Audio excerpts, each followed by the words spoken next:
Ayo ka dieu geura cek Kanjeng Nabi. Aing ayo anu ngusulkeun ka Allah. Abdi mah isin loba keperluan, aya keperluan naon? Abdi mah isin loba kabingung, boga kabingung naon ayo dilaporkeun boga ulah.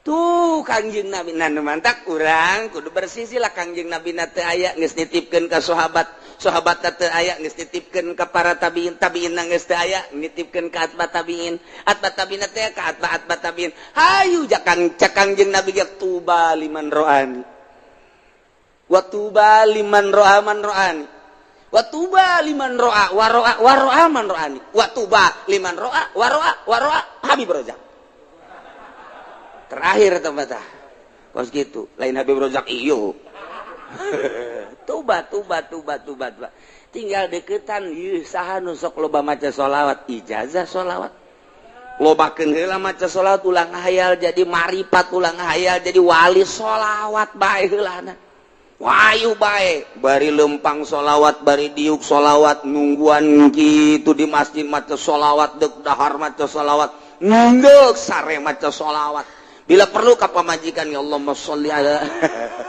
cak pamajikan kieu abad teh cenah cak sholawat beneng geulenan le pas menjelang nganggeus Allahumma sholli cak pamajikan Habib kok napa ngededet sholawat nih nah do batak sholawat ka Kanjeng Nabi ai sholawatna nu mana ke ngajurus lamun sholawat munjiat qadiriyah hendak sabandiyah kadituna sholawat nariyah syadziliyah sholawat fatihah ieu kadituna adalah tijaniyah sholawat atuh kaditu aya jurusan-jurusan sholawat teh deka mana ieu urang aya ngajurus jumlah sabaraha sih kieu sholawat saeutik 4444 sholawat saeutik ngitungan mah bisa aya ente nu talar mana hiji naon Allahumma sholli ala Muhammad eta doang hiji jeung Ibrahimiyah paling ge eta bae geus tahan matak eta baca berzanji teh sholawat assalamu alayka zainal anbiya ya assalamu alayka atqal azkiya ya assalamu alayka eta teh urang lamun nyaho ka hartina indah jasa alfal asfiya ngeunaheun azkal azkiya mir rabbis samai terus nu mantak ngarenung bae urang peureum bentak jeruk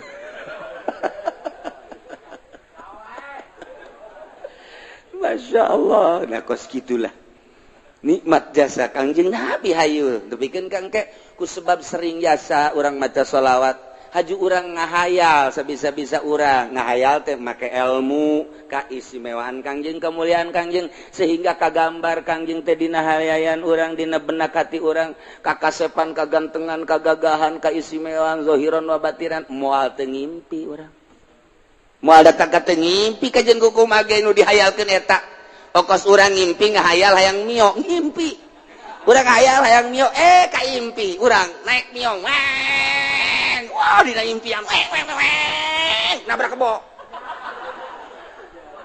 barang hadena ngimpi aduh lamun nya nabrak kebro cilaka cak gadat ngimpi nya hayang kawin jasa kasih neng lain hayang kawin jasa kahayal-hayal kasih neng aduh hayang jasa kaimpi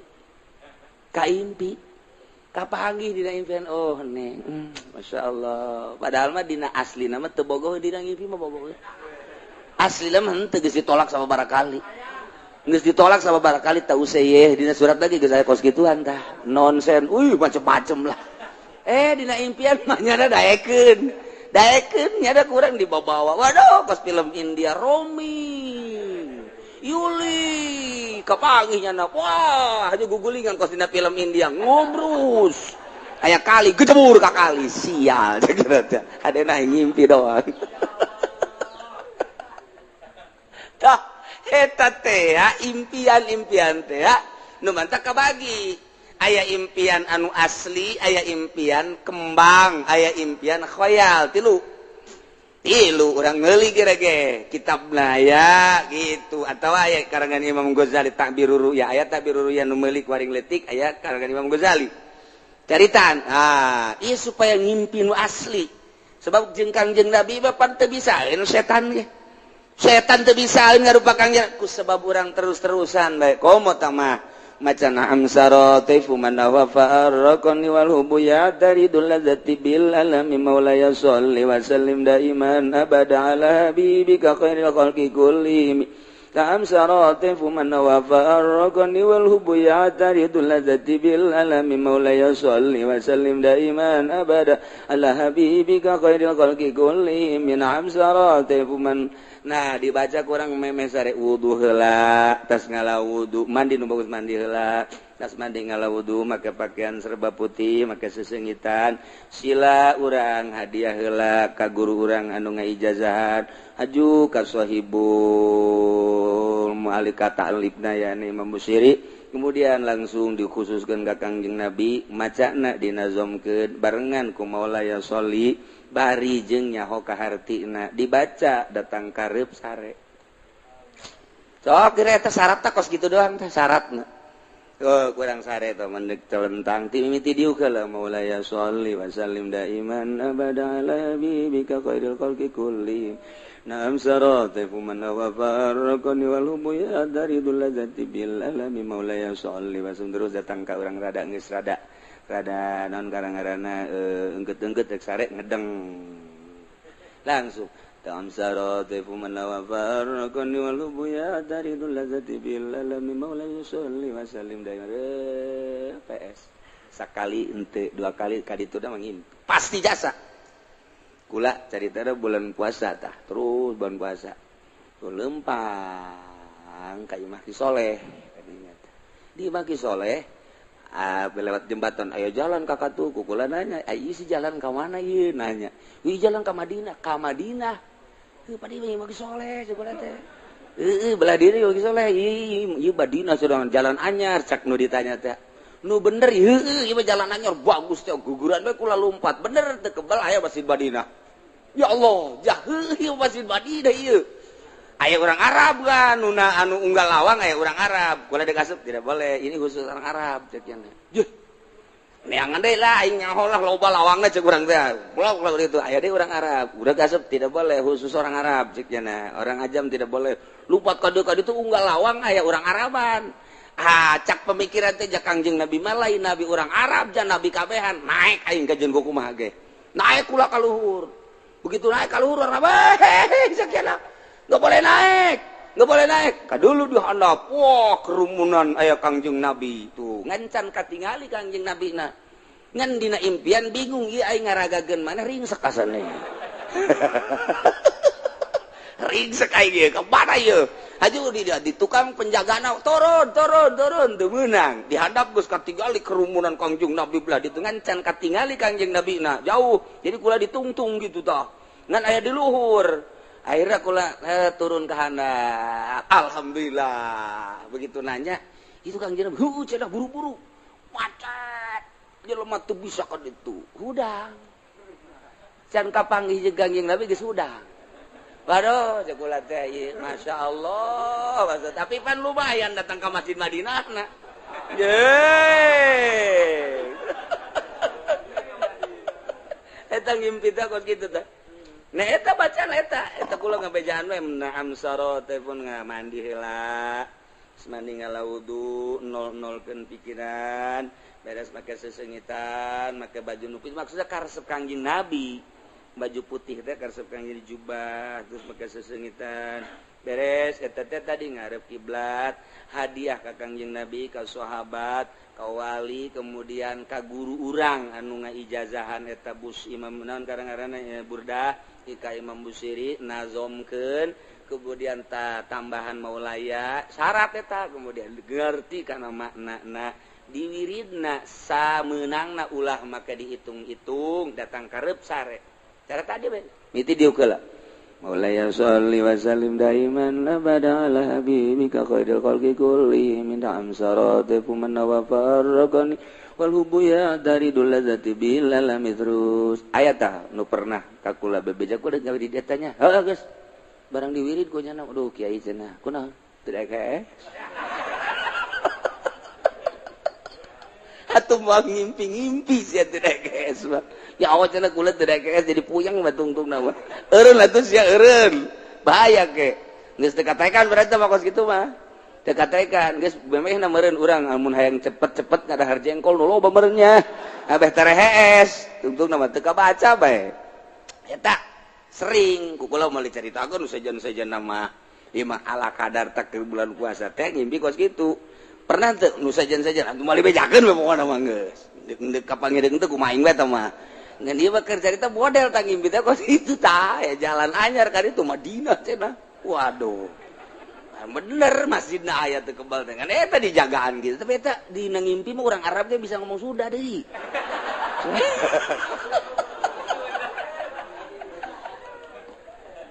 wah geus abah bebeja baheula abah waduh tas ngimpi kasasawan teh bebeja ka kula bebeja aduh abah anu ngimpi kapanggih jeung Kangjeng Nabi pohara jasa teh mah geus pohara aju di Madinah eta mah lain ngimpi aneh abah mah mantap kaju 3 poe teu ka masjid tah abah moal ka masjid cenah 3 ieu mah heulanan kuda henteu bebeja asa sare asa henteu aya Kangjeng Nabi nu mantak atuh teu ka masjid abah asal eta kitu asa 3 poe masyaallah geus saya caritakeun lan tah eta wiridanan eta ngan aya bawa terus munjiata nu paling dia tah munjiat tunjina mantak kudu diijazahkeun heula eta Kangjeng Nabi asal geus urang kapanggih pernah kapanggih jeung Kangjeng Nabi bae lain neuleunan naon ihina neuleunan naon teh hina eueuh deui pangindah-indahna ngimpi kapanggih jeung Kangjeng Nabi mah geus indah jasa nikmat jasa kababayang bae deui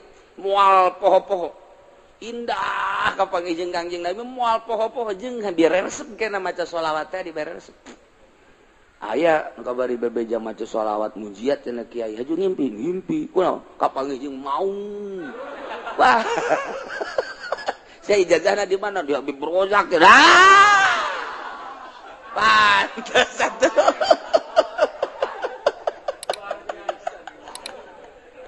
aduh masya Allah atuh untung tak kapanggih jeung maung sia aduh gagah maung mah ih salah ijazah masalah tes ya nyaho cenah diberen aja kos kitu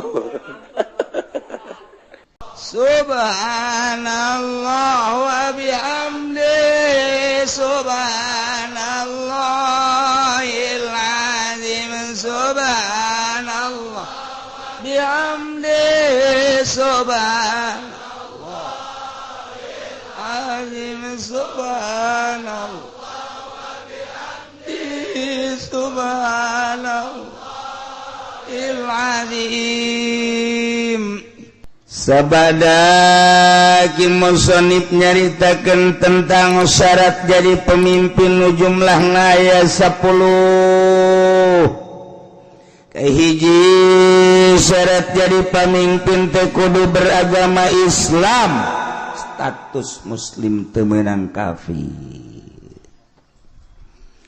wa kudun mukallaf teu meunang budak leutik teu meunang muedan ilu kudu urang merdeka teu meunang kasipatan kuroki amat hamba teu beunang kaopat zakaron kudu lalaki ulah cewek ulah awewe gesing hade lamun geus diulah berarti bakal namun dipilih nimbulkeun karusakan tur nu milihna doraka sing hade nu kamari pernah milih awewe kudu ditobatan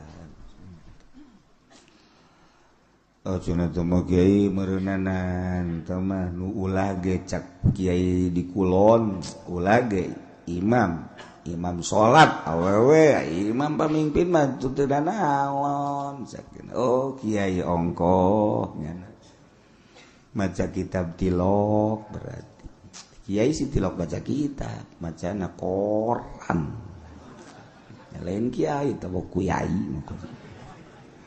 munnya ge maca kitab ieu ta baca tazakaron. Jadi kiai pan di negara urang mah lain negara Islam, negara demokrasi sarua. Ketika urang berhadapan jeung masalah eta, urang babagi supaya ulah terlalu jero teuing kasalahan urang. Geus masalah demokrasi, nyieun kasalahan meleg-meleg atuh ulah keun beta mah nyieun aturanna demokrasi. Urang kuari mah ulah terlalu ketiban tangga. Jatuh ketiban tangga jadi rengsek teman kayak gitu baru jatuh doang untuk ketiban rada deres paling ringsek doang guys. Nah jadi orang ulah sada jadi negara demokrasi ulah dipilih awewe aja nyelamatkan diri orang baik si aya kiai anu ngajakan oh kiai geus mangga yang kiai beta mangga nyebrang di jembatan Siratul Mustaqim kiai bae gitu. Isya aing mah hiber. Beres. Ulah sok sia. Mejeuna ulah sok ka kiai badal kos kitu mah. Kiai kudu disoan badal kos itu.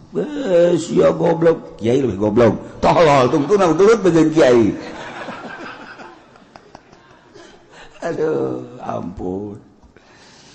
Kelima kudu bangsa Quraisy maksudna aya benang merah jalur kepemimpinan kudu boga jiwa pemimpin mun teu boga jiwa pemimpin rusak negara acak-acakan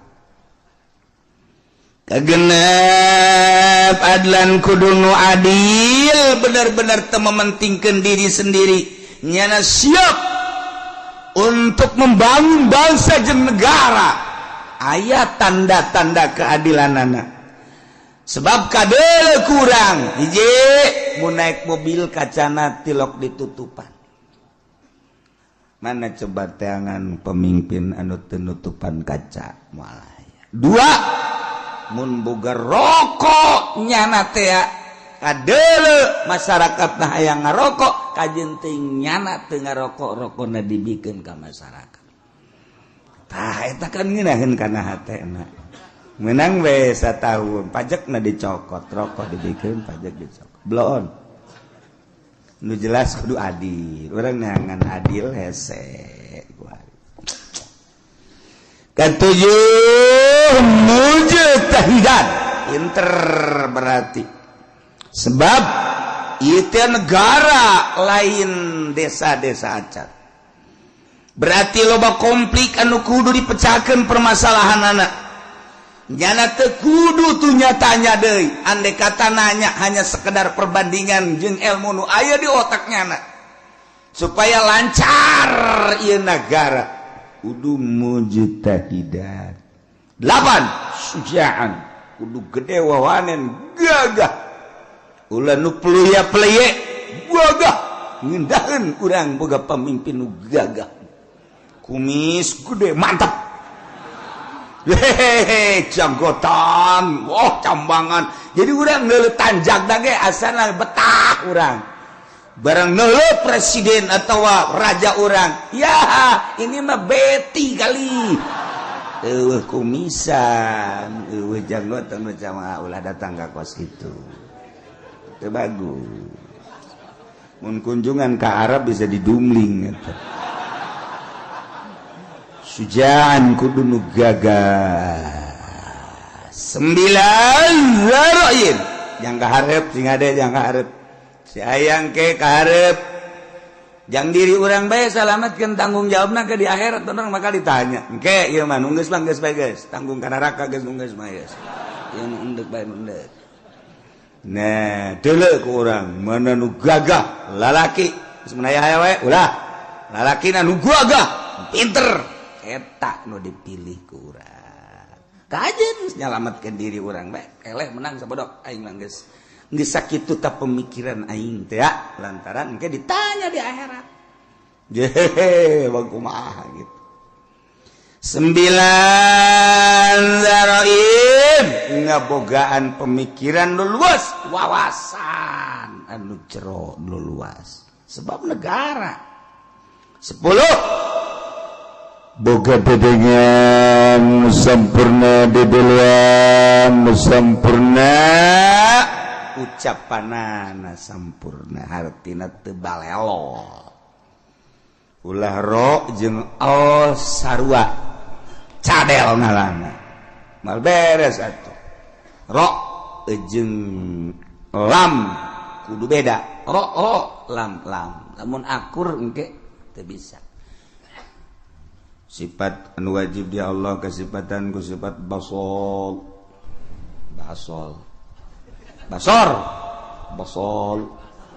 ro basol panjena cadel jadi basol ro lain l tungtuna dikurangan. Sifat wajib di Allah sifat baso pan baso aing re teu bisa lam salah mending baso kan jadi salah tuh. Gitulah persyaratan jadi pemimpin. Imamul Azam, presiden, raja, atau di bawah dunah, yakni gubernur, bupati, camat, lurah, termasuk RT. Itu teh raja, RT teh sakarajaannya adalah sa RT. Udah jadi takkan RT raja, atau pakai celana pendek pada RT. Raja kuari dek jaritakeun kasahanana jadi imamah kumaha ieu sahna nyana jadi pemimpin seseorang anu memenuhi persyaratan 10 tadi sesuai dengan kriteria anu tadi nyana bisa sah memimpin bangsa kutilu perkara. Nomor kahiji wa tan'aqidul imamatu bil bai'ati wa tan'aqidul imamatu bisa kabundel nyangred sah maksudna jadi pamimpin sifat pamimpin yakni imam presiden gubernur bupati bil bai'ati ku bai'at di beat di zaman baheula pertama nu di beat ialah Sayyidina Abu Bakrin Siddiq radhiyallahu anhu. Pertama nu di beat jadi pemimpin adalah Sayyidina Abu Bakar Siddiq.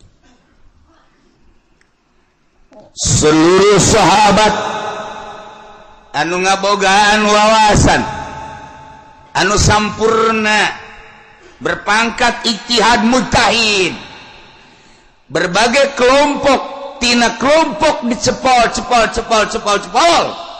untuk mengesahkan kepemimpinan Sayyidina Abu Bakar Siddiq radhiyallahu anhu. Datangkeun Sayyidina Abu Bakar bari Sayyidina Abu Bakar mungeun Sayyidina Abu Bakar mah cerik Sayyidina Abu Bakar ketika dipilih jadi khalifah embung.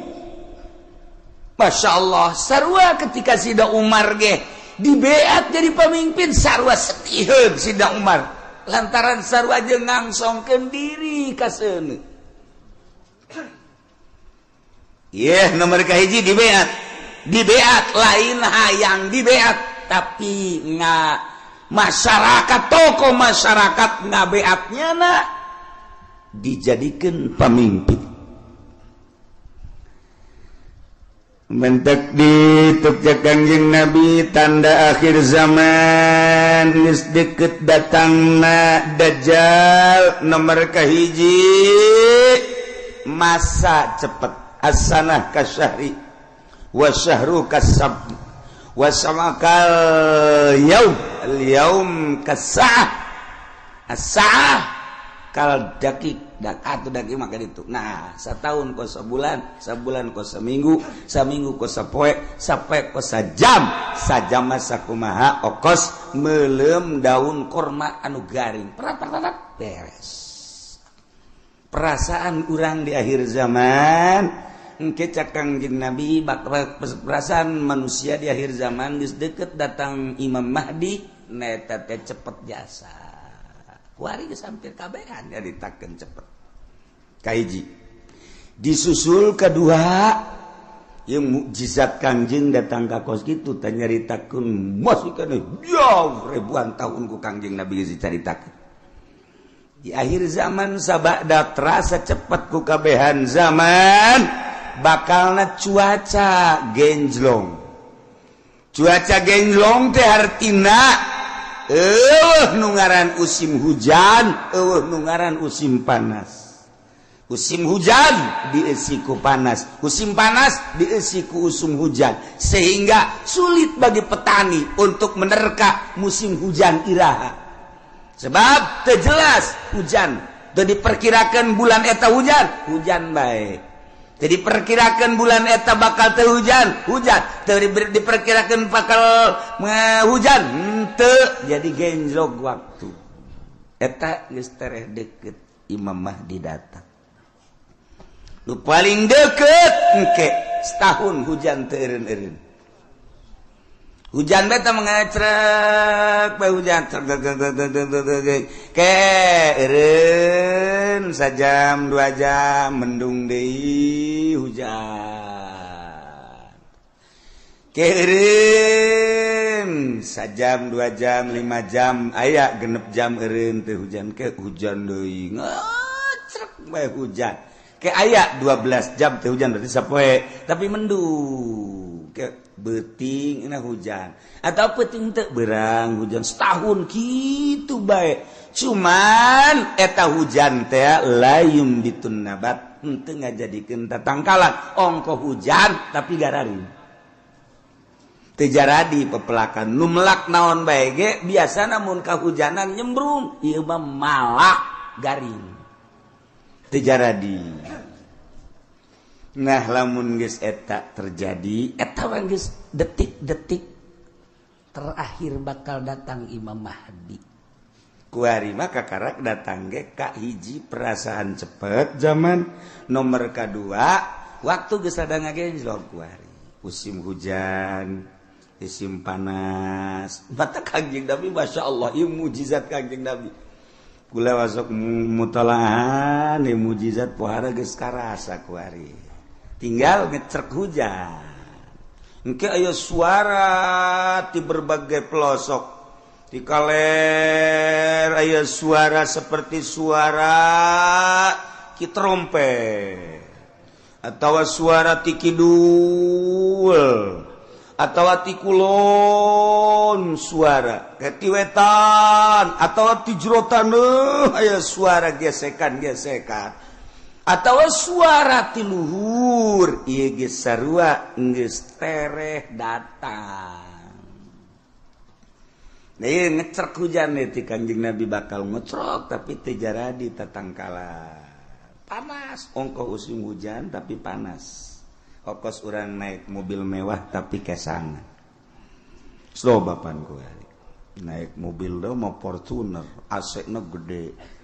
Tapi di jero mobil kesangan sebabnya di udag-udag hutang mobil lagi ngeriditan hutang kawin mah aya 3 aya 4 nah ngan dibobodo kabeh ge ku duit na ngahutang di bank. Nah ieu ke di akhir zaman barudak jeung ke baroga hutang kabeh masyaallah.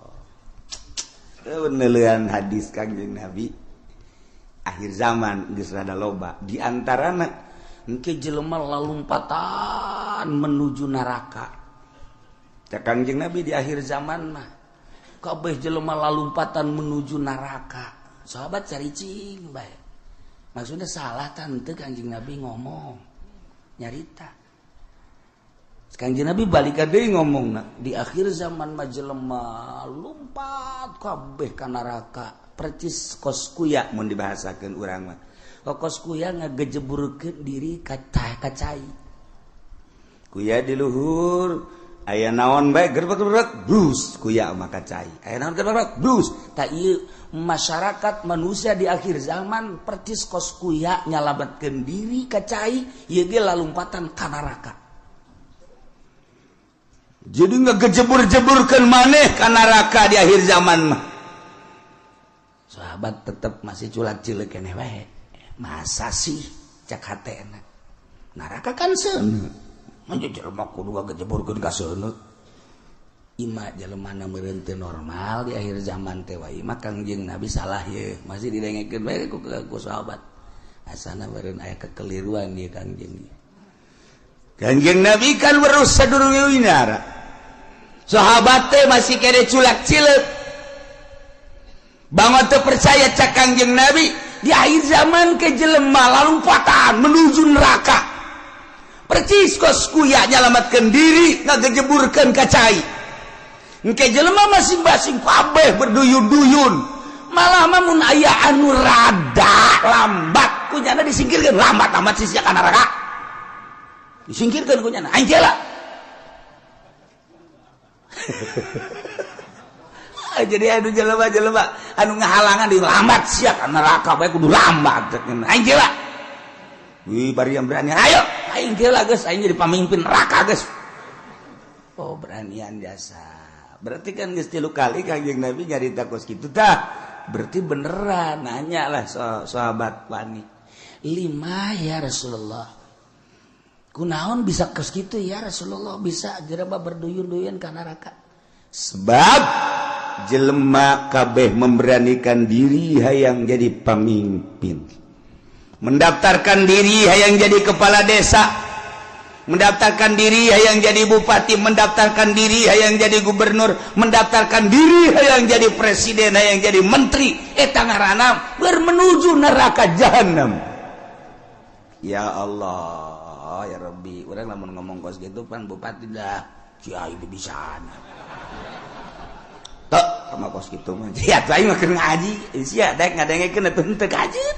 Kiai mah ngaji ge ieu bangsa jeung jelema nu kos ka dieu be nu laletik aing. Nu kalede mah teu kudu ngaji geus, sia jeung kiai Golkar bae ka ditu. Aing mah keur nyaritakeun akhir zaman. Mun teu percaya datang ku aing dibere kitabna baca ku sia. Iya, teu bisa cenah macana. Emang sia mah ciri neraka teu bisa maca kitab. Ya anu ahli sorga membalik sama cak kitab. Waduh, cak meri maji makan yang agen teu. Teu ge pandai ngadengekeun. Pamimpin mana kuari nu daek ngadengekeun ngaji nu bener? Deuleu sa Indonesia. Ayo teangan camat nu daek ngaji nu bener. Sugan aya di Pandeglang mah, sugan aya di Serang mah. Coba sugan aya bupati nu daekeun ngaji nu bener. Nu bener ieu mah maksudna ngajina nu bebeneran Al-Qur'an jeung hadis beneran. Ya, ceuli aing sumpungkeun. Asal aya bae ge. Mana gubernur? Ieu mah ngaji bae heula ulah ngalaksanakeun ngaji nu bener mana? Mana? Eueuh, mantak aing ngomong kos kitu teh bibisaanan sama kiai sakeun teh. Ya tuh kajen bibisaanan aing. Itu percaya sia itu babagi bae ge di akhirat dah di surga malah nu ki uci anu pangeran aing mah wau jeung pangeran goblok ya gue ini sombongannya lah sombongan nu kitu mah mejeuna pajar bae bener bae sombong lah pangkorak sia. Nah ieu mah keur carita di akhir zaman eta Kangjeng Nabi deuleu lah dikena kitab Mukjizatur Rasul di akhir zaman aya kitabna beuli geus mah jang pamimpin bae beuli sia mah teu kudu lah cukup ngadengekeun di aing geus ya Kiai Golkar tilok ngomongkeun nu kitu pan Kiai partai tilok aing ye gua ngomong ye berduyun-duyun jelema menuju neraka kaget sahabat. Salah ngomong meureun Kangjeng berduyun-duyun jelema ka neraka. Asana lain meureun. Berduyun duyun-duyun jelema ka neraka aya anu mandeg disikirkeun awas ya ayo sia mah ka neraka halangan aing. Oh berarti bener cek sahabat 5 ya Rasulullah kunaon lantaran jelema memberanikan diri hayang mimpin batur puguh diri nage bobolokot ku dosa dek mimpin batur pan di zaman Kanjeng mah asal aya nu hayang we nyekel bendera memimpin perang ulah cek Kanjeng Nabi berarti aya goron di balik mimpin perang aya keinginan nu tersembunyi di jerona ada udang di balik aduh hebat ongkos nulungan rangda eta teh ada udang di balik rangda eta ka jeung ku aya rangda katabrak sapeda di ais eta teh lain sangais-gaisna mun ditanya karunya jasa katabrak sapeda cek jana isukna aya nini katabrak motor diantapkeun ku nyana goblok tadi pendi blon korek ada udang di balik eta aduh masya Allah nah iya ge jekel bendera ketika hayang teh cek Kanjeng Nabi aya gorod ketika embung karak ya masya Allah mulus berarti. Nah jelema di akhir zaman teh anu memberanikan diri hayang jadi pemimpin berarti nyana keur lumpat menuju neraka jahanam. Jelema anu dagang di akhir zaman mah berarti jelema anu siap ka neraka anu dagang ge. Sahabat kaget, je pan ka dagang-dagang atuh. Kaget sahabat ge pan ka dagang-dagang kunaon? Sebab di akhir zaman mah eueuh anu teu riba. Dipikir aja berarti menuju neraka kabeh eta geus deukeut tamatah geus kos kitu mah geus deukeut jasa. Nah, geus cerita akhir zaman. Tanda-tanda akhir zaman kasatu waladi zina, tanda akhir zaman teh mabok, tanda akhir zaman teh kitu sarik maling, kabehan maling, geus puguh masyarakat maling HP, maling sepeda, maling motor, maling mobil, atuh jadi negara ge maraling, beda ngaran doang, jang masyarakat mah maling, jang di luhur mah korupsi, beda ngaran. Urang lembur teh nyahoan korupsi pajar lain maling. Aja maling, mun urang bebeja ka urang lembur kan ini tuh, itu tuh tukang korupsi, bu bagus amat. Oh bagus, sakit teh. Itu nyaon korupsinya mah. Sarua jeung air mineral barang ku urang dibere ini air mineral, embung ini mah air mineral mah. Kunaon? Eta kan dicampuran mineral. Oh, oplok. Cak jana meureun mineral teh pajar ragi lah kira-kira gitu tah. Nih air mineral bagus nih. Embung ini mah. Ai kudu dicampuran mineral mah. Je, ini. Udikna ge belah ditu deui udik. Tamat ti udik teh masih 2 kilometer ka ditu. Eta loba bahasa-bahasa di akhir zaman mah urang lembur teh nyahoeun. Maksudna ditekeun situasi dan kondisi. Cak urang lembur teh mah kiai isi-isian malulu, cenah ngomong aing mah teu betah. Orang lembur atau diberi bahasa kos gitu ternyata ndek inteleka jadi orang lembur teu ngarti eta teu nyambung ngaran di lembur mah ngomong lembur bae sok sekolah ye loba jasa nu nitahan bahasa Indonesia teu betah aing mah emang teu betah teu bisa aing teu bisa asal pakai bahasa Indonesia bae kandas. Okos urang rajek bahasa Jawa, kebel-kebel Sunda deui bae nya lagi. Aduh, masya Allah. Nah, iya. Jadi orang namun nyaritakeun mujizat Kanjeng Nabi, kadang hayang seuri bahasa Kanjeng nan hayang seuri hebat amat ngabahasakeunna. Yusafiruna ila jahannam. Ih. Berangkat kabeh ka jahanam.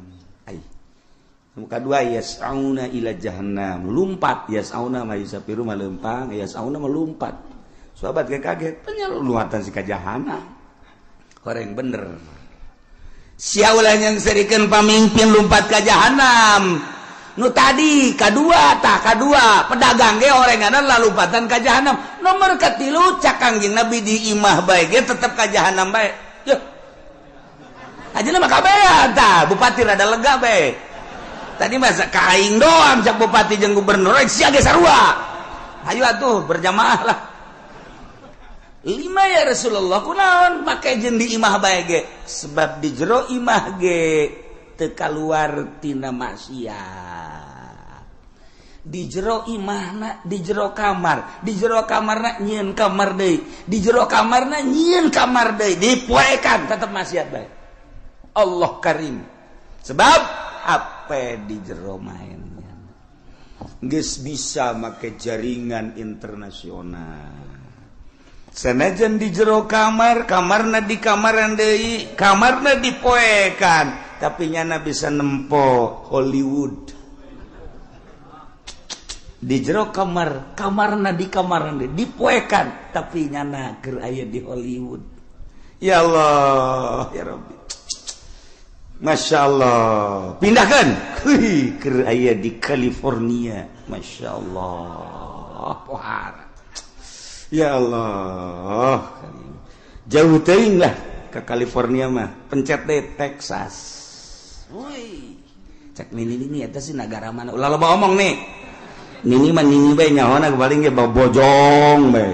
Kendal bae nyahona bangsa nu karari itu bae teketos bae. Geus nyahona kadinya bae.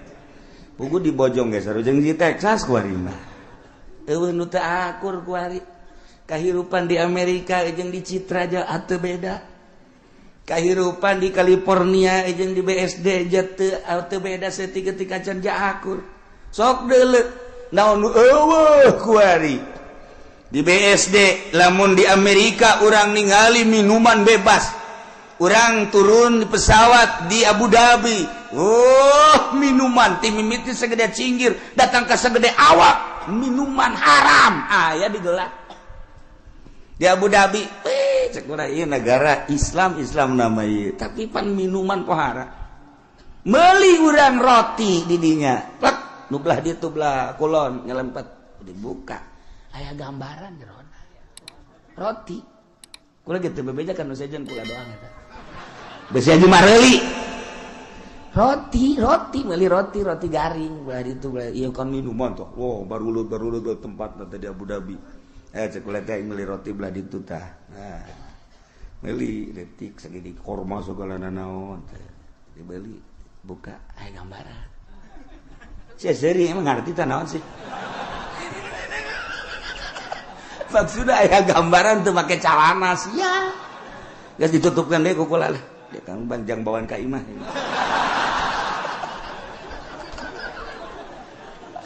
Masya Allah Karim. Itu beres. Haji caritana ieu kan hayang ngarokok, kan teu meunang ngarokok bebas. Ayalah tempat-tempat di bandara teh, di ditu hiji, di dieu hiji dia ya. Karena ada sepi di dia ya. Ulah asup ka dinya. Tuh, keur asup mah kula sorangan. Menang meureun menit, brus urang baru le datang. Marah ke calana. Make sakieu. Ya, aing betah ya cek.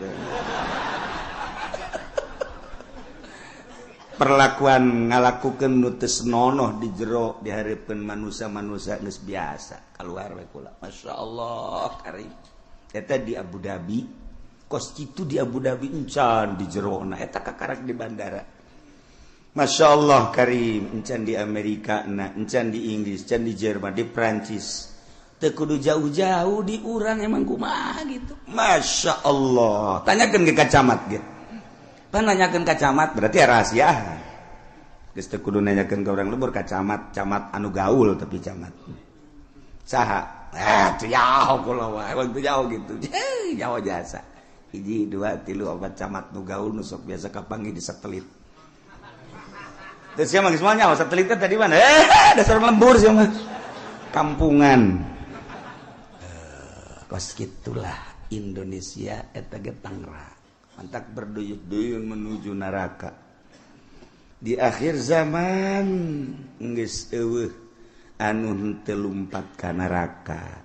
Cerik kabeh sahabat ketika cerik tetapi aya keneh manusia di eta zaman anu tetep ngomongna teger bae nyana menjaga mata ceuli jeung sajabana tetep bae ka Allah eta teh cek Kangjeng Nabi saeutikna ge saeutik deui qalilan bahasa qalil teh saeutik agol min golil jadi itu bahasa Kangjeng Nabi agol min golil leuwih saeutik tinu saeutik jasa mun cak urang mah saeutik jasa eta ge direntogan bae ku bangsana deui nyana negakeun ke hak negakeun adil jujur dina kakarak nyarita doang geus direntogan ku berbagai tokoh ku berbagai masyarakat ku berbagai tapi tetap aya bae cek Kangjeng Nabi datang ka engke Imam Mahdi turun datang ka Dajjal aya bae hiji mah setiap negara kabupaten dibere ku Allah hiji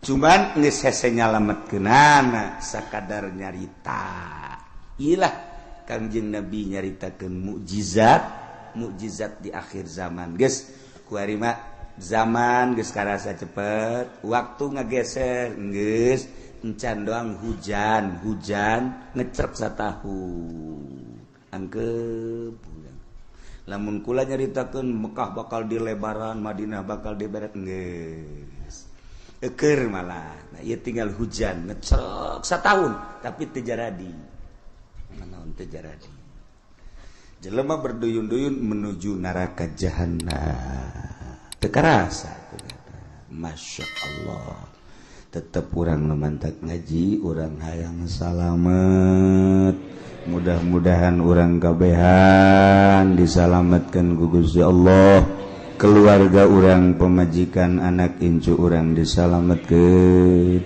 pamimpin urang geja eta mah ku nafsuna ieu ketika nyana ngaragap nurani nama tetep nyana ge ceurik sarua bae hayang salamet mudah-mudahan dibere babalik pikir kemudian nyana bisa ningali ka arah anu salamet amin ya robbal watanakidul imamatu bisa sah jadi pamimpin jadi presiden bil bai'ati ku di bai'at wal asahu nurutkeun cekal asah bai'atu ahlil hilli wal iqdi saha minal ulama'i war ru'asa'i wa wujuhin nas alladzina yatayassaru ijtiba'uhum artina nu milihna teu kudu keseluruhan negara nama bentukna khalifah tapi praktek memilih nama bai'at kulantaran bai'at teh aya bai'atu ahlil hilli wal iqdi berarti aya pemilihan demokrasi sebab ketika harita nu hendak dipilih diangsongkeun tilu tokoh lain bae Sidina Abu Bakar Siddiq ayat tilu cuman nu dipilih Abu Bakar Siddiq berarti kan hampir mirip secara demokrasi pemilihan nama dipilih biasa nah ieu keur carita memilihna wal asahu bai'atu ahlil hilli wal iqdi henteu kudu keseluruhan masyarakat nu buta dituntun nu torek dituntun nu nini dituntun teu kudu jadi dipilih per desa sabaraha nu boga wawasan untuk maju lamun sakecamatan sabaraha desa pilih per desa teh mun sadesa aya 18.000 manusia kemudian diperkecil deui ku ari mah di kitu naon ngaranna dipekarkeun jadi 8.000 atau 7.000 per desa eta nu 7.000 tingali per kelompok-kelompokna sasi nu boga wawasan untuk maju ieu teh jang keselamatan bangsa jeung negara ahlil hilli wal iqdi geus ulama nu milihna ulah diberean duit di umrah-umrahkeun supaya manehanana milih segala dibere motor dibere mobil aduh eta mah sogok menyogok ngaranna lamun aya kiai nu narima sogokan ti pemerintah, sogokan ti jelema-jelema nu endek calon, eta berarti kiai keur lumpat nerleng bae dek menuju neraka jahanam. Teu kudu ese dengan kiai kos kitu. Lamun aya jelema kiai dek milih pemimpin tapi jana menerima sogokan ti partai, ti ketua, ti kandidat, berarti eta kiai keur ninggalkeun masyarakat menuju neraka jahanam. Tinggal kukula ada ditanya, aya eueuh kiai nu geus kitu. Aya, lamun aya pang nyebutkeun saurang. Coba ulah isin-isin. Saurang bae. Di Tangerang bae teu kudu ka sarang-sarang. Tangerang aya eueuh. Aya, urang Pasar Kemis aya eueuh. Sia mah aya bae, kagak deketan ka Cilongok sia. Sia mah ka aing meureun, ka jeung kuku mah ge. Dasarna sia mah ekstrim.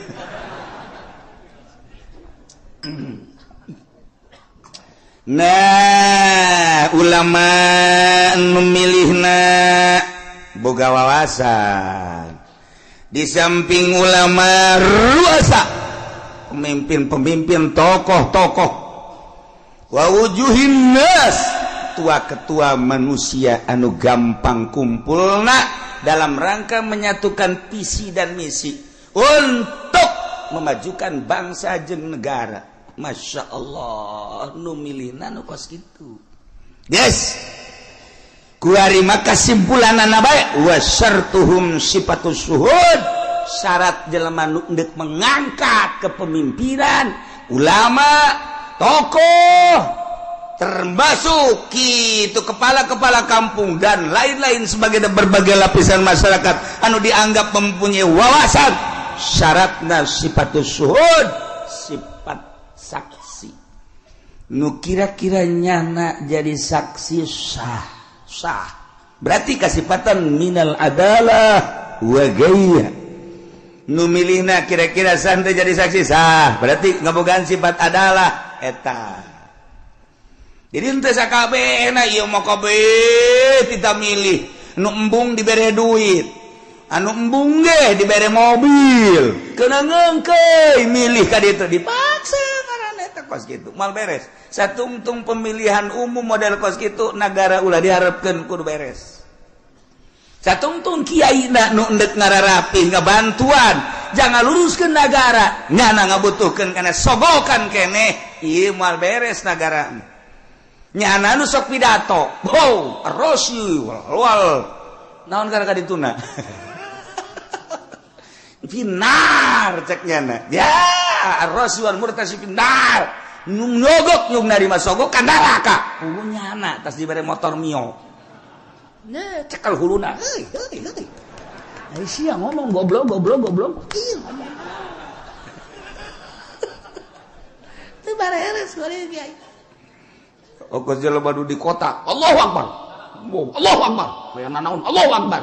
Pas azan, Allahu Akbar, hes. Aitiah tadi Allahu Akbar. Beratas itu, Allahu Akbar. Wayah azan, hes. Tekan teu beres eta. Geus balikan urang ngaji, kuari hudangkeun awak urang nu keur hes.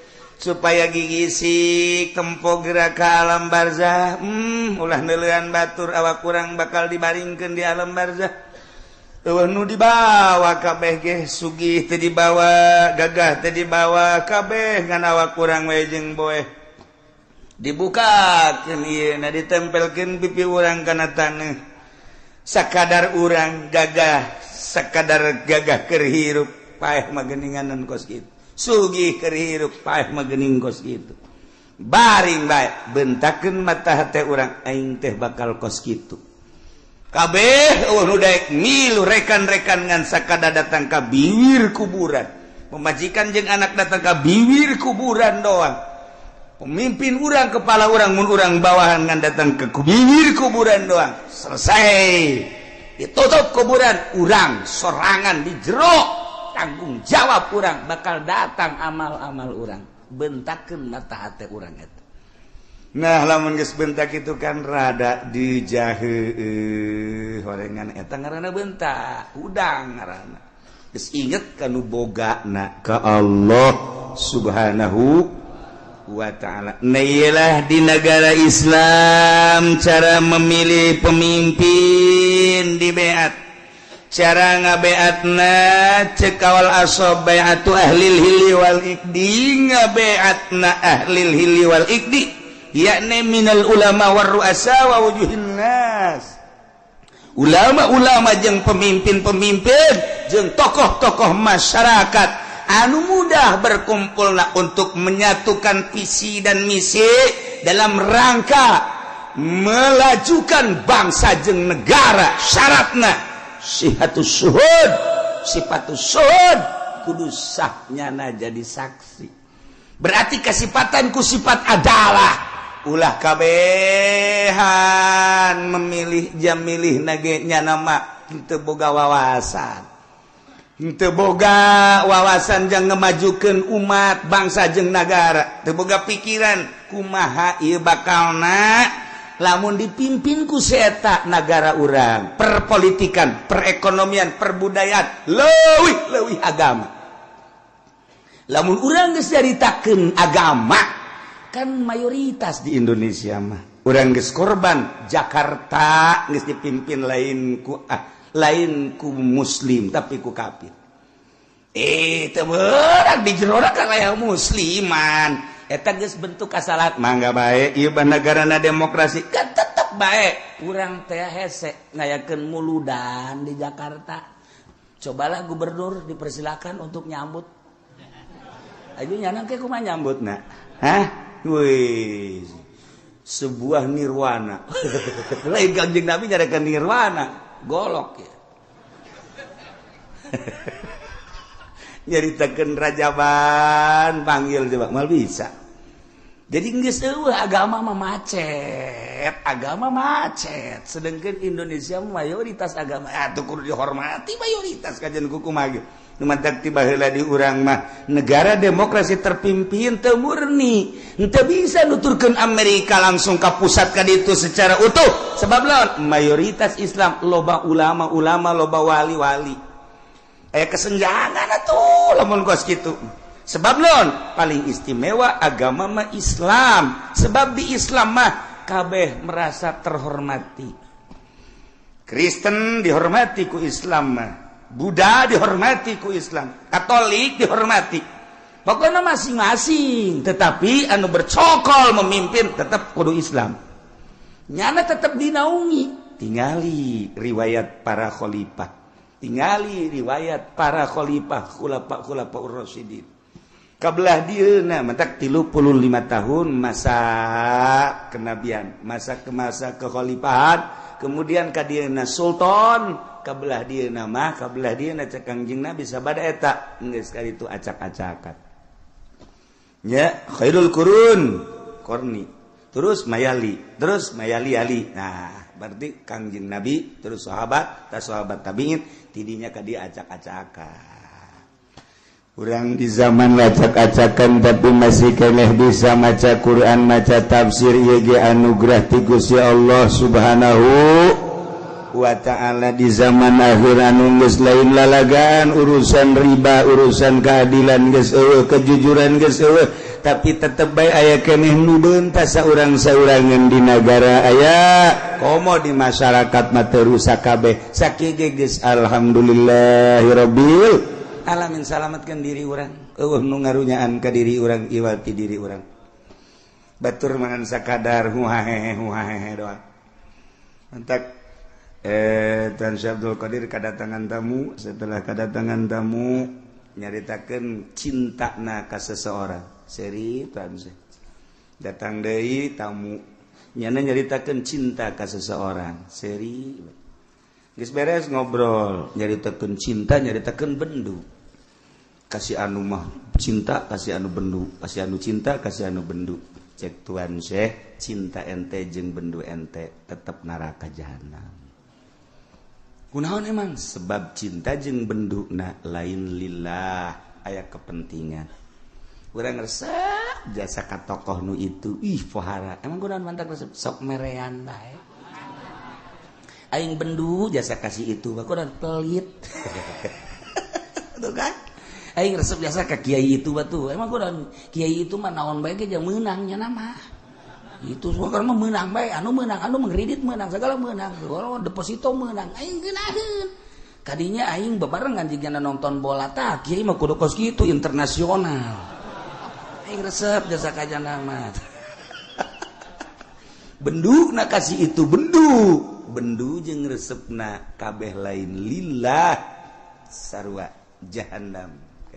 Masya Allah.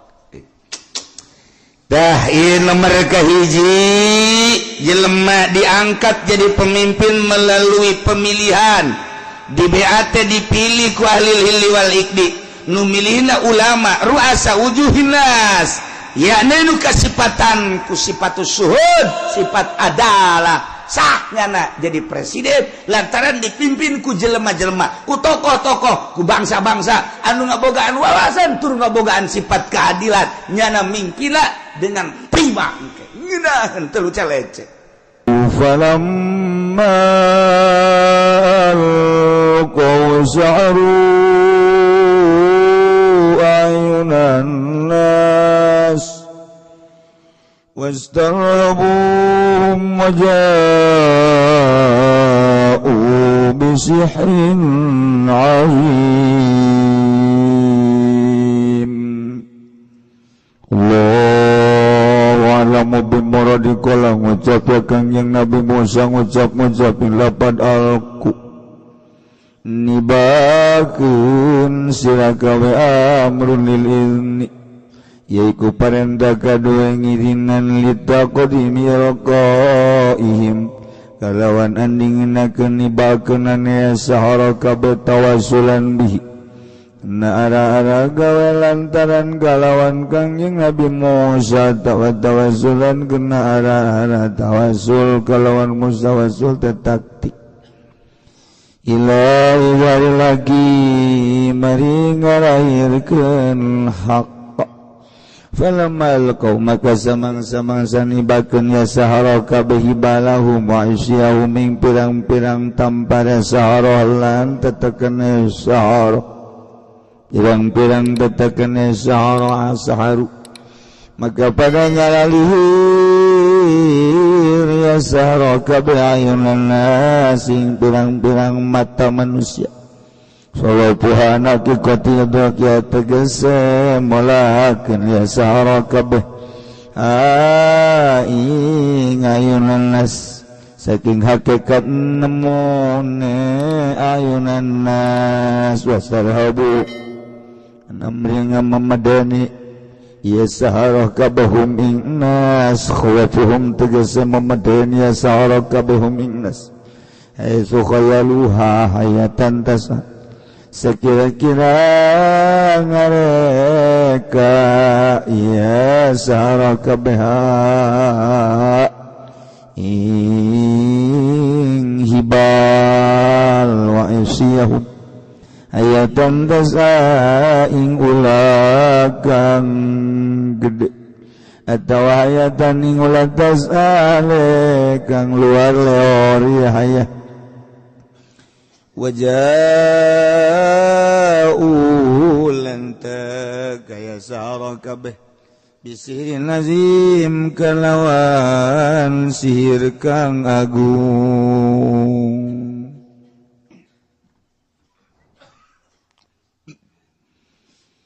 wa auhayna ila Musa an alqi 'asak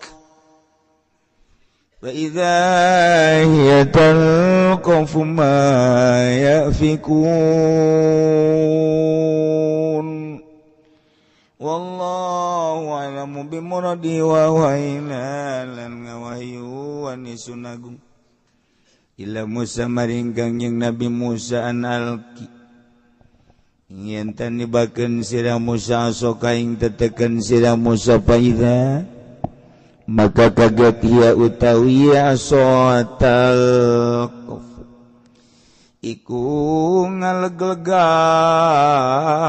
ya aso bihapi ihdatain kalawan den buang salah sawijine tarar minal asli saking asal talqub manane tabdali itu tegese ngaleg-leg ieu aso maya pikuna ing barang kang nyarulap ya sahara kabeh yaqlibuna tegese ngabalikeun ya sahara kabeh bitumuhim kalawan tipu sulape ya sahara kabeh waqa'al haqqu wa batala ma kanu ya'malun Allahu a'lamu bimuradi makatuni bapa haqq sabata tegese tetep ya hak wa dhahara lan lahir ya haqq wa batala ma kanu ya'malun lan batal apa barang kang ana ya saro kabeh ya'maluna iku migawe ya saro kabeh minasiri saking sihir gulibuna likawang qalabu sagirin Allahu a'lamu bimuradi maka dan lini ya Fir'aun wa kaum tegese Fir'aun wa kaumuhu lan kaum Fir'aun hunalika ing dalam kene panggonan wa qalabu lan nerima kebalik ya sahara kabeh sagirin aleka ngina kabeh soru dalilina gezadadi ya sahara kabeh ku kang hina kabeh wa ulqiyas saharatu sajidin lan den tibakeun apa pirang-pirang ahli sihir sajidin alekang sujud kabeh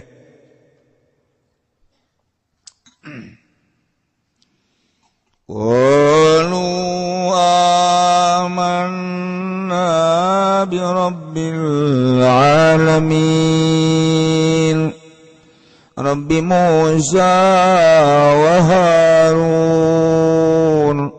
qalu ngucap ya sahara kabeh dep ngucapin lapan aman ngimankeun ingsun sadaya bi rabbil alamin kalawan pangeran alam kabeh Rabbi Musa tegese pangeran Musa wa Harun lan Harun li ilmihim kana waruh sahara kabeh bi anna ma syahaduhu kalawan satuhune barang kang nyakseni ya sahara kabeh ing minal asa saking tetekan la yata'atta bisihri ikora narima tekaya kalawan sihir bisihri kalawan sihir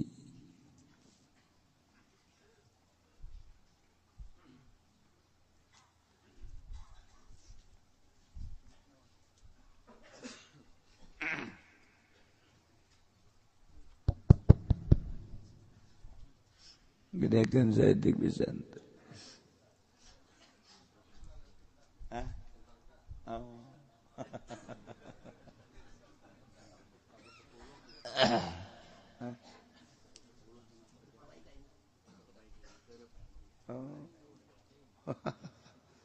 Sebelum enggak sangka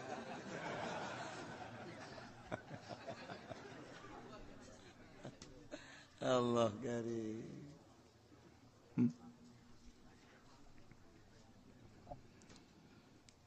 beneran ieu teh keur nyaritakeun tentang pertandingan antara pesihir Fir'aun jeung Kangjeng Nabi Musa nu mawa mukjizat nyaritakeun tentang ngaduna sihir jeung mukjizat Masya Allah setiap rasul terus bae ku Gusti Allah diberi pertandingan supaya ketingali hakna mukjizat, supaya kadulu benerna mukjizat andingkeun jeung sihir. Lamun para rasul pertandinganana sihir jeung mukjizat, setelah para rasul teu aya, agama dilanjutkan ku para sahabat, dilanjutkan ku para tabi'in, dilanjutkan ku para aulia Allah subhanahu wa ta'ala. Ya terus lamun nabi dibere mujizat tanding nasir, wali dibere karomah tandinganana tetap sihir. Teluh ulah kaget lamun kiai diteluh, ulah kaget. Ja Kangjeng Nabi ge lamun teu diraksa ku Gusti Allah mah teu diteluh. Sarua bae. Terus datang ka kuari. Terus perseteruan jeung pertandingan antara sihir jeung mujizat, sihir jeung karomah, sihir jeung maunah. Maunah ulah maunah. Maunah tunggak gajah tah sekali jadi. Pertandingan. Duh cenah aing masih amat jadi kiai. Kos kitu mah jah, cuma lain ti kiaiin meureun. Can ge jadi kiai geus ieu. Eta cenah beusi ditelu. Tuh kayak ujung-ujung nama paeh bae. Di paeh perang syahid. Paeh ragag cilaka syahid. Paeh ditelu syahid. Allahumma ya qadiyal hajat. Sia mah amin bangun dek neluh ka aing.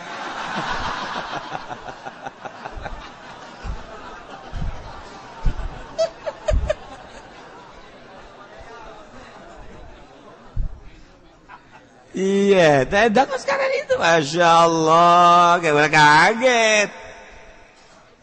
Ya orang mah atuh boga pendamping, belah dituna Gusti Allah, besi terlalu keren pendamping Gusti Allah mah isin, aya malaikat tega dampingi orang, mantap.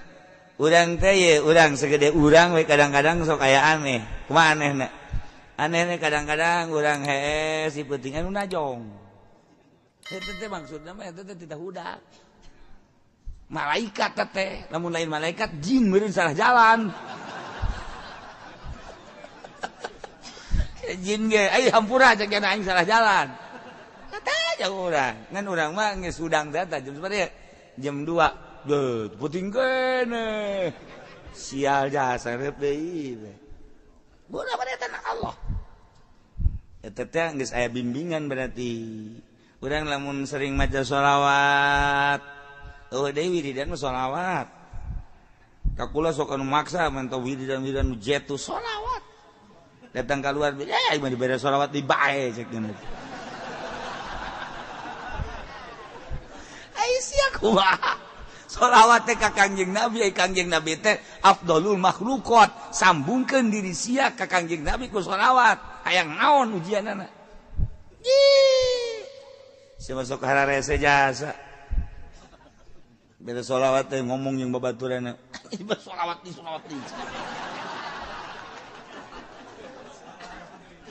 Hayang naon atuh sia hayang naon?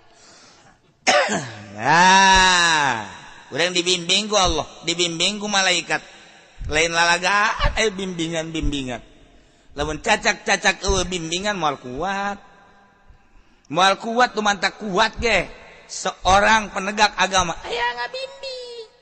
Boro-boro naon nafsu nabe dibimbing ku Allah. Ulah. Nafsu. Ulah, cilaka dibimbing ku Allah.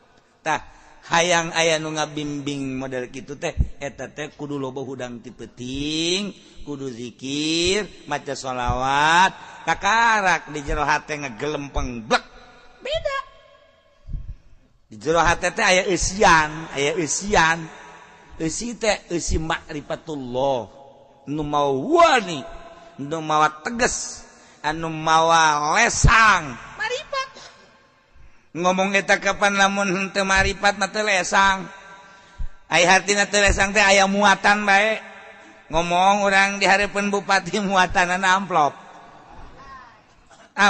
ngomong orang di hareupeun anu ngariung muatanna berkat kos kitu bae kan tuh itu bener kumaha aja sih makanan itu itu kudu dibenerkeun ku sia aja ingin nyaho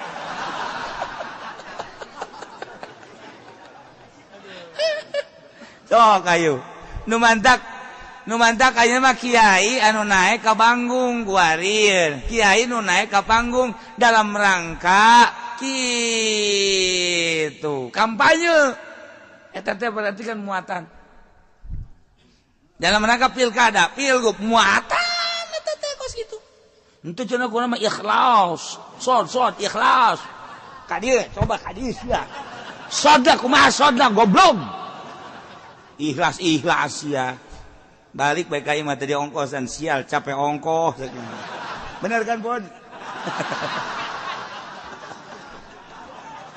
nah iman newak nu aya bae lah padahal lain kanyana bae kasih ge sarua ieu keur carita ieu mah muatan teh mawa teu teges geus engke kadengenage lain deui. Saya teh si mana? Si anu, ngadiran za kiai, naon tuh kampanye, nyatakeun naon tuh? Kiai kos kitu ieu tah. Mulai heuy, teh kiai pinter teh. Pinter tinggal pinter. Mudah-mudahan itu ngajakan ke partai. Beres sama kiai. Ji sia ngadengekeun ongko teu beres ongko. Nya na meungeunah dibere duit aing. Tuh. Mantak babagi po datuh. Ya gara-gara sampai ke letikos ya. Aduh. Masya Allah. Katara. Aya muatan orang ngadengekeun ya ulah kebel dengekeun ku urang sok kiai. Anu hajat, muludan, rajaban.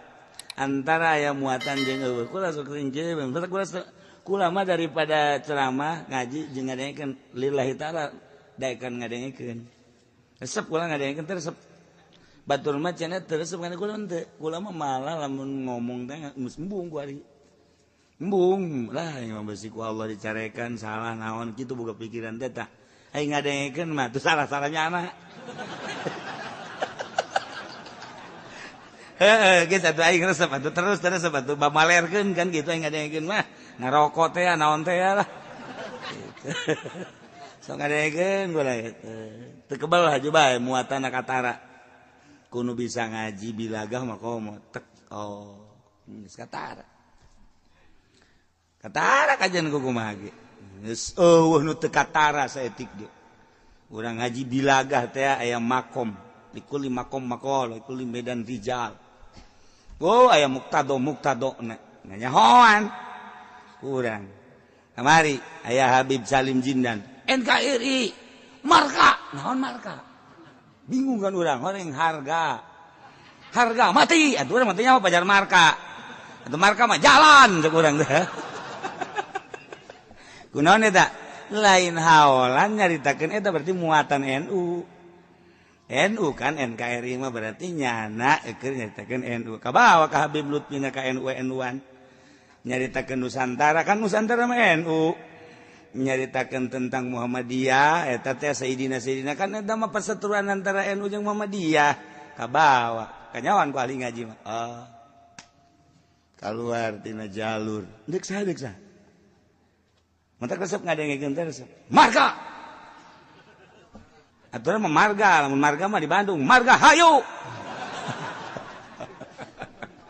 henteu salah nu salah ngan kaluar tina muktado cek tukang ngaji bilaga ya paranti nah teh ieu mantak ngaji di ulun-ulun kieu sesuai jeung makom sapekerna rusak dilun. Situasi mako. Ayo naik naon ieu? Tok geura kiai mana bae naik ke panggung kanyawan. Nyawan ieu muatanna NU, muatanna partai, muatanna kitu pilkada, pilgub atuh bakal kanyawan. Nah tina muatan-muatan eta niatna engke ku urang dideuleu naon niatna Allah Maha Uninga tak kula geus dibere embung muatan-muatan gitu teh ngaji bae ngeunaheuna sana ngaji mah bolon sia goblok sia cek kiai aing dibolon-bolon balik sia aduh jangan noel di kacamat urang balik yuk los sia yang ngejebur ka neraka ulah didengekeun. Kulantaran maksudna naon? Maksudna teh supaya nyana ka Allah. Sugan marah nyana teh paling aya 1 2 3 4 5 6 7 8 marah. Atuh sabodo. Ya aing mah teu ngausum ngamarahan nyana. Maksudna dek dijadikeun dibawa ka Allah. Sabisa-bisa. Daek nyana ngadengekeun Allah berarti menang hidayah. Teu daek nyana mundur bae ngajina yu. Didinya mah didinya di Cilogon urang jauh cekeun. Abe babari balik atuh los. Emang aing teu nyaho gitu, jauh. Anu ngabejaan tuh di masjid aya hiji. Nyaho zaman tadi teh di dieu ngajina, kudu jauh ka ditu. Bong aing lamun sasalaman cekeun teh. Poe aing carakan malulu. Itu konon ngomong gitu tuh sia ngaji ongkoh.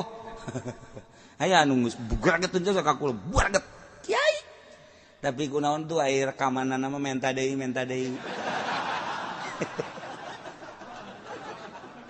emang gua teh nyawa tuh nyaho jadi mah direkam ge embung di baheula ge ulah ngan sararia bae juga rekam aja tak kiai nu teu geurteupeun ka kula teh rekaman nama boga gunyana terus bae didengekeun eta kan malu-malu kucing ngaranna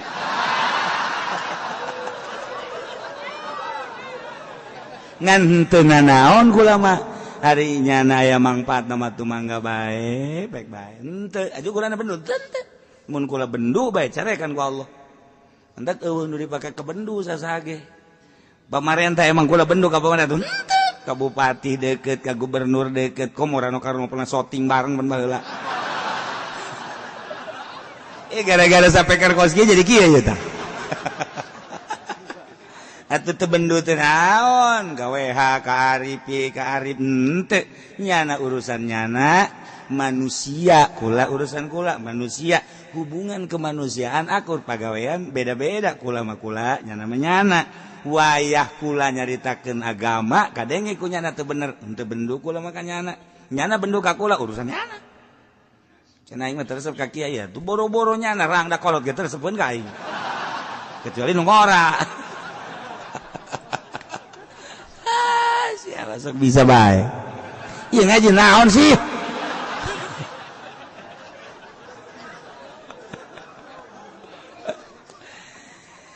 kulantaran ieu dongeng Kangjeng Nabi Musa di luar loba nu ngadarengekeun hayang kelanjutanana urang mah di jero bisa ngadenge di luar makan teu karunya sedengkeun ieu kan rame sebab pesetruan ngadu sihir jeung mukjizat hendeuk diperagakeun ieu teh antara sihir jeung mukjizat kulantaran situasina urang mah bisa bae dipaksakeun di jero di api nu di luar mapan karunya nah ieu mah urang sakieu bae wallahu a'lam.